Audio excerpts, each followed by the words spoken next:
10 সংস্কার কমিশনের সুপারিশ থেকে 367টি সুপারিশ বাস্তবায়নের সিদ্ধান্ত নিয়েছে অন্তর্বর্তী সরকার। উপদেষ্টা পরিষদের বৈঠক শেষে এমনটাই জানিয়েছেন প্রধান উপদেষ্টার প্রেস সচিব। একই সাথে রাজস্ব নীতি ও রাজস্ব ব্যবস্থাপনা অধ্যাদেশের চূড়ান্ত এবং পাকিস্তানের সঙ্গে ভিসা অব্যাহতি চুক্তির নীতিগত অনুমোদন দিয়েছে উপদেষ্টা পরিষদ। বৃহস্পতিবার তেজগাঁওয়ে প্রধান উপদেষ্টার কার্যালয়ে উপদেষ্টা পরিষদের বৈঠক হয়। প্রধান উপদেষ্টা ডক্টর মোহাম্মদ ইউনূসের সভাপতিত্বে এ বৈঠকে রাজস্ব নীতি ও ব্যবস্থাপনা সংক্রান্ত অধ্যাদেশের নীতিগত ও চূড়ান্ত অনুমোদন দেয়া হয়। আজকে ক্যাবিনেটের মিটিং পরে ফরেন সার্ভিস একাডেমিতে ব্রিফিংয়ে বৈঠকের বিস্তারিত তুলে ধরেন প্রধান উপদেষ্টার প্রেস সচিব। জানান বিভিন্ন সংস্কার কমিশনের সুপারিশ বাস্তবায়ন নিয়ে সরকারের সিদ্ধান্তের কথা।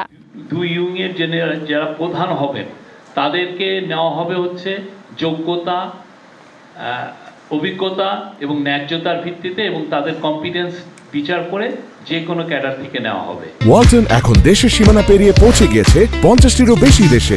ওয়ালটন, ঘরে ঘরে বিশ্বজুড়ে। এটা আজকের এই ক্যাবিনেটের ডিসিশন এটা ছিল।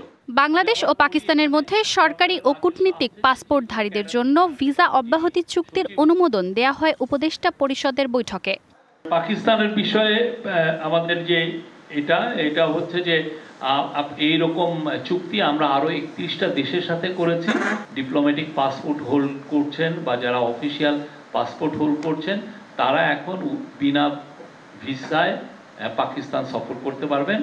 তিনি বলেন, রোহিঙ্গা সমস্যা সমাধানে কক্সবাজারে আন্তর্জাতিক সম্মেলন শুরু 24শে আগস্ট। পরদিন এতে যোগ দেবেন প্রধান উপদেষ্টা। 40টিরও বেশি দেশের প্রতিনিধি থাকবেন এই আয়োজনে। ন্যায্যতার ভিত্তিতে তাই সিলেকশনটা হবে।